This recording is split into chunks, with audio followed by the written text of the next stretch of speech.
Olá, estudante. Eu sou Alisson Melo e eu sou professor da disciplina de funções elementares.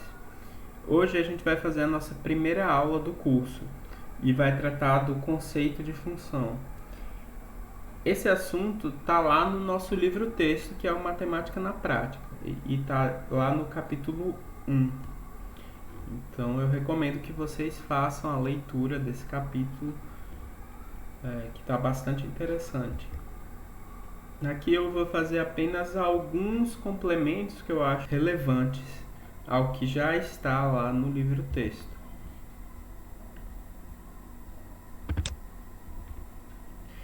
Então, para falar do conceito de função, a gente precisa apresentar uma definição precisa, matematicamente precisa, do que é função. A função é um tipo de relação, certo? E relação é um conceito matemático que está discutido rapidamente lá no livro-texto, né? E a gente toma ele como um conceito intuitivo. Então a gente vai, a partir desse conceito intuitivo, construir a noção do que é uma função.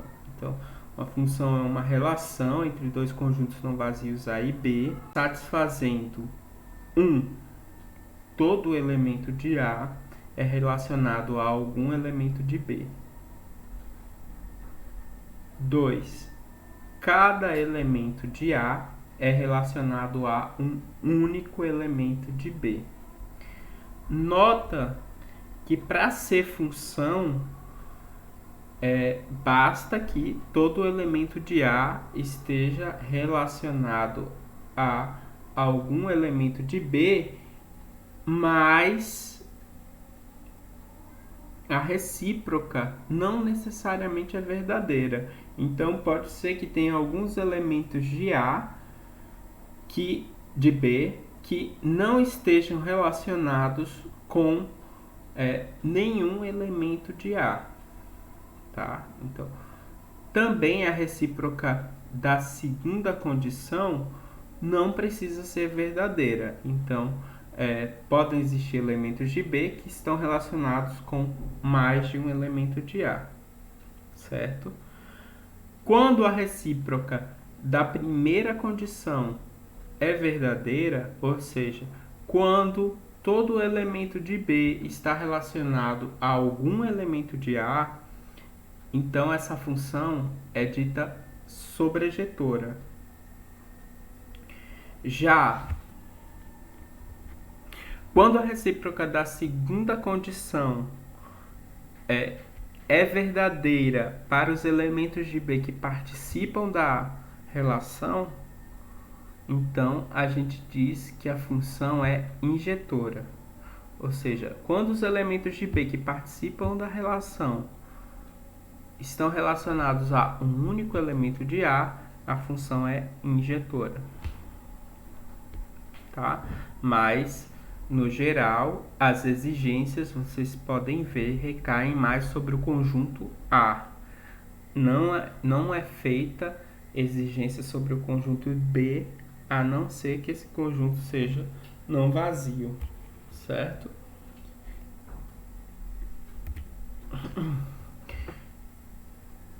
Então, a gente viu que uma função ela tem vários elementos que a compõem. A notação de função explicita todos esses elementos. Então, a gente tem aqui um exemplo, a função f de um conjunto A e um conjunto B, que pega um elemento x do conjunto A e relaciona com um elemento f de x do conjunto B. Então, é bastante natural a gente pensar em f como uma ação sobre o conjunto A. Então, ela age sobre um elemento do conjunto A, x, e gera um elemento f de x do conjunto B, certo? Então, é natural a gente pensar na função nesses termos. E para muitas aplicações, né, isso é visto dessa forma, certo? Então, os elementos da função estão aqui destacados, né? Nesse caso, o A é chamado o domínio da função. O domínio da função são precisamente todos os elementos do conjunto A. E são todos os elementos sobre os quais f atua. Certo? Então, o domínio são os elementos sobre os quais f está atuando. O conjunto B é chamado contradomínio.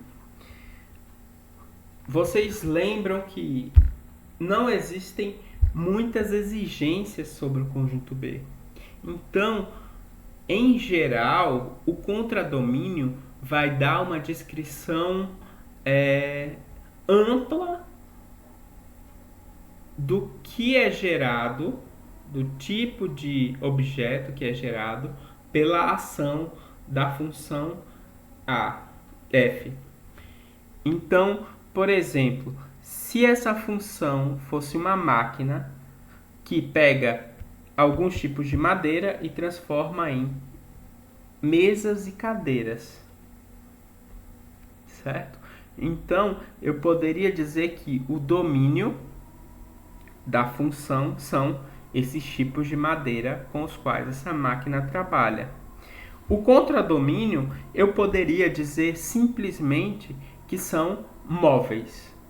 Então, eu daria uma descrição ampla, genérica, sobre o tipo de objeto que é gerado pela ação da função f sobre o conjunto dos tipos de madeira. Ok?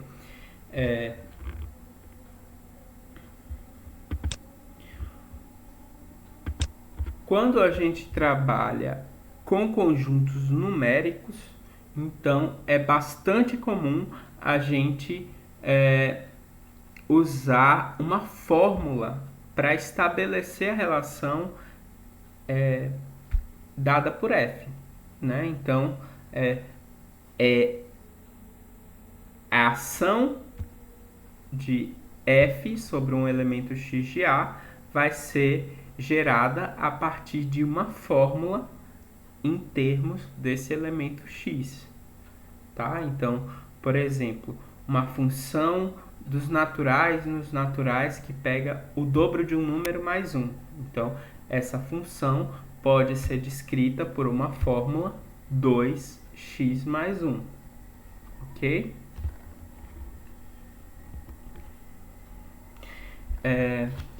Uma coisa que eu noto bastante nos alunos que estão nos cursos iniciais de engenharia é a confusão entre o que é a função e o que é a fórmula que descreve essa função.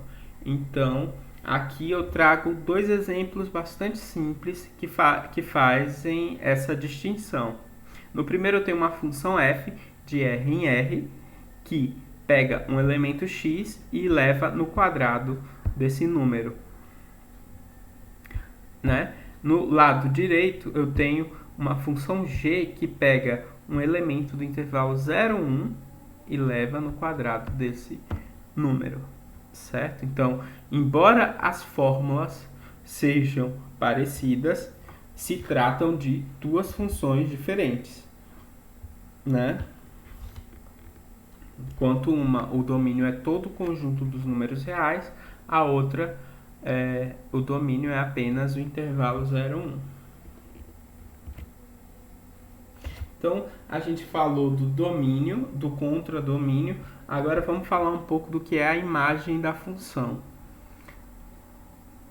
Existe também, entre os alunos, muitas vezes essa dificuldade de entender a diferença entre o domínio, o contradomínio e a imagem da função. Então, você tem aí aquela função f de A em B. Lembra que eu falei que o contradomínio pode ser uma descrição genérica dos elementos, dos tipos de elementos que são gerados pela ação de F sobre o conjunto A. Então, ela não necessariamente vai ser uma descrição muito precisa disso. Ela só vai, digamos, dizer, o contradomínio vai dizer a natureza dos elementos que são gerados pelo conjunto A. Naquele exemplo, eu falei da máquina que pega tipos de madeira e transforma em mesas e cadeiras. E aí eu disse que o domínio era os tipos de madeira e o contradomínio poderia ser móveis, simplesmente. Móveis. O contradomínio é todos os tipos de móveis, certo? Mas a imagem vai ser somente mesas e cadeiras. Então, é um subconjunto do conjunto dos móveis, mas é uma descrição precisa, né, do que é gerado pela ação de F. Tá bom? Então, você tem então que a imagem é um subconjunto do contradomínio e são os elementos que são de fato atingidos por F. Tá? Então, tem elementos no conjunto B, por exemplo, você teria aí, né, naquela analogia que eu fiz, beliches, por exemplo, né? Então, beliche é um móvel, mas que não é gerado por essa minha máquina, por essa minha função F, certo? Camas, né? Sofá, né? Um móvel, mas que não é gerado pela ação de F. Então, a imagem já seria apenas aqueles que de fato são gerados pela ação de F, mesas e cadeiras. Então, agora eu tenho um exercício para vocês que é: me dê um exemplo de uma função que é sobrejetora, mas não é injetora. Depois, um exemplo de uma função que é injetora, mas não é sobrejetora. Por fim, eu quero que vocês me deem um exemplo de uma função que é injetora e que, com uma restrição do contradomínio, se torna bijetora. Certo? É um exemplo para explorar esses conceitos aí. Por fim, eu quero falar um pouco de funções inversas. É uma coisa que também eu noto que os alunos têm um pouco de dificuldade, né? Então, muitas vezes, o aluno entende, por exemplo, num curso de cálculo 3, consegue fazer cálculos de integral tripla, mas ele não... Quando você coloca, por exemplo, um problema onde ele precise usar que o logaritmo de e elevado a x é igual a x, eles não conseguem resolver, certo? Então, é bastante comum ter essa dificuldade com funções inversas, né? Então, aqui tem uma definição de função inversa, né? E um exemplo que é a função de R em R dada por f de x igual a 2x, cuja inversa vai ser 1/2 de x. Tá? Depois eu coloquei aqui um teorema que é bastante conhecido, bastante elementar. Uma função f possui inversa se somente se ela é bijetora. A demonstração desse teorema é relativamente simples, tá? E quem não lembra pode até tentar fazer como um exercício para recordar essas coisas. Então, por hoje é isso que eu tinha para falar com vocês. Quem tiver dúvidas pode usar o espaço virtual para tirar dúvidas comigo e com os tutores. Eu também relembro vocês que já tem um questionário lá no ambiente virtual disponível para vocês fazerem. Um questionário simples com 2 questões sobre essa parte do conceito de função. E esses questionários virtuais, eles vão valer 30% da nota. certo? Então, a gente vai ter um questionário para a primeira unidade, para a segunda, para a terceira e para a quarta.